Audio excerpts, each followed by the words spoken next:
27 times. That is the number of times the French philosopher Jean-Paul Sartre uses the word condemnation in his foundational book Being and Nothingness. It is hardly surprising that popular culture often portrays him as a somber smoker in a grey coat. Yet, if you read attentively, you will discover that in 6 of those 27 instances, he refers to condemnation to something specific. We are condemned to freedom. This somewhat peculiar formulation is key to how Sartre understood the meaning of human life. And yes, I have actually read several of his books cover to cover, not just looked up quotes online. So give me 7 minutes, and you can skip reading all those tomes.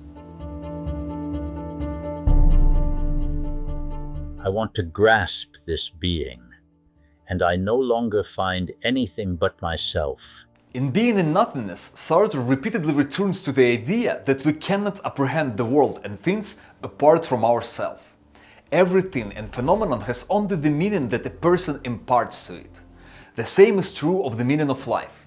It is not given to us in advance by any higher powers or by the laws of humanity. We are absolutely free to create meaning ourselves. And this freedom is fundamental. Human freedom precedes essence in man and makes it possible. The essence of the human being is suspended in his freedom. Sartre wrote Being and Nothingness in Paris during the Nazi occupation, and this undoubtedly sharpened his perception of freedom. On the one hand, there was too little of it around, never enough. On the other hand, he acknowledges in the text that he feels himself to be totally free. In anguish, I apprehend myself at once as totally free, and as not being able to derive the meaning of the world except as coming from myself. Incidentally, yes, the Nazis left Sartre unscathed. They classified him among the so-called tolerated intellectuals, those whom the German administration did not regard as dangerous. He was permitted to teach, travel and meet the friends, so there was a hint of opportunism in Sartre's notion of freedom. Nevertheless, he thought that the person is absolutely free, to such an extent that it provokes fear. A little hello from Dostoevsky, Grand Inquisitor. This fear arises from the responsibility to independently create meaning and to become, in a sense, the prism through which this meaning is refracted and transmitted into the world. This responsibility weighs heavily upon us. It is impossible to escape it or to hide behind ethical norms. It follows that my freedom is the unique foundation of values, and that nothing, absolutely nothing, justifies me in adopting this or that particular value, this or that particular scale of values. Simply put, if I act rightly, it is only because I have chosen to do so myself, and not because there is some higher authority to which I conform. Disregard for the law or social norms. A free person doesn't ask what is the right thing to do. He himself is the only and ultimate authority.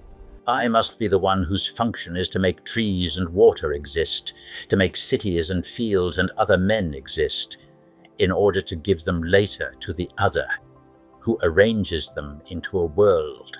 Being and Nothingness is sufficed with the idea that the world gains meaning only in the eyes of the person who perceives it.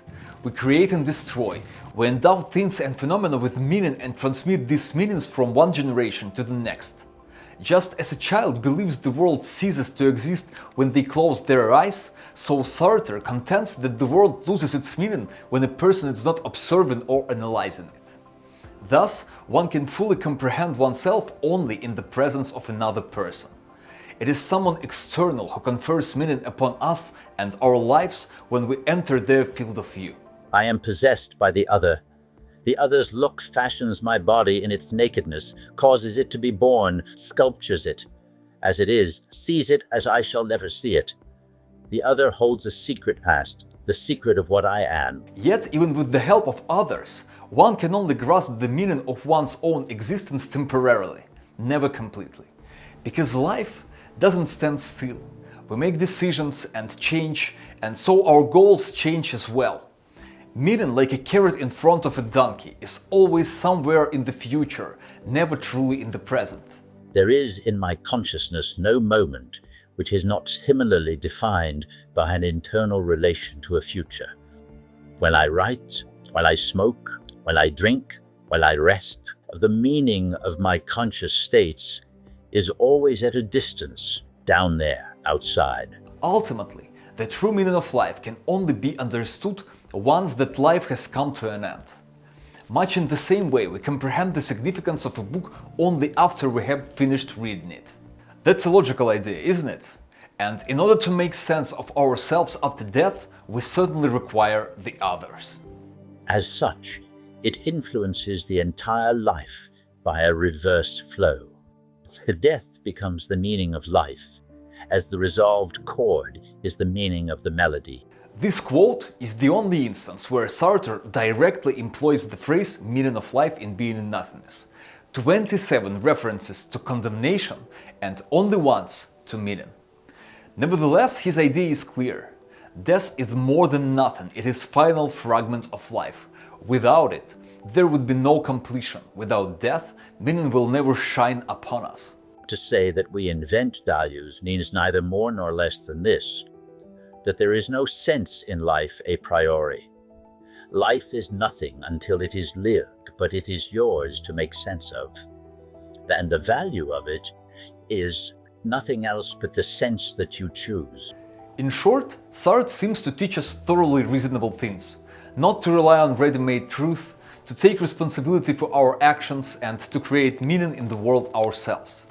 But just how original are these ideas? Not really. All through his philosophy, you can clearly see the fingerprints of Nietzsche and Heidegger, but above all, of one particular book written 50 years before him. The Russian writer Fyodor Dostoevsky reflected on these questions in the central novel of his life, The Brothers Karamazov. One of the main characters arrives at the conviction that God doesn't exist, and therefore everything is permitted. All is lawful. In the end, it destroys him and everyone around him. For Dostoevsky, absolute freedom is poison, and the source of meaning is God. For Sartre, there is no God, and absolute freedom is the only way to find meaning. Who is more right and who is less so, that is for you to decide. Video on the Brothers Karamazov at this link. And I would sum up the Sartre's idea of the meaning of life in these words.